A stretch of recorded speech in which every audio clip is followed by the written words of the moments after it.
Michelle Obama was going to be able to do the role of First Lady in a way that people actually like her. Because she was pretty dour at the top of the campaign. I mean, she just wasn't presenting very well. And I thought, she's not presenting very well, A, because she's a strong woman, and B, because she's a very, I mean, they're both big opposing pigs. I mean, they're not large and heavy. They're just big. And I don't think that helps in the way that people view her either.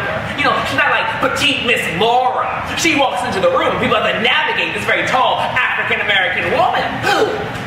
Hey, I'm Cherie J. Davis. And I'm Eric Lockley.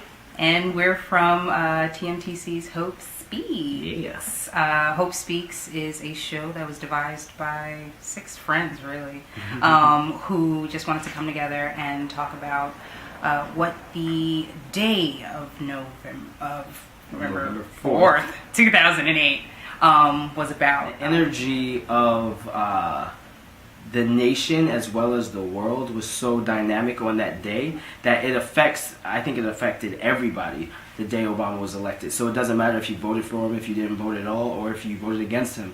But the energy of that day is what we're trying to create, the craziness. Like, is this really happening? Is this happening? Is this really something bad gonna happen? Like, you know, it was just, there were all types of emotions that people were going through on that day that Obama was elected. So I think that's what we're really talking about, and we hope that everyone can relate to that.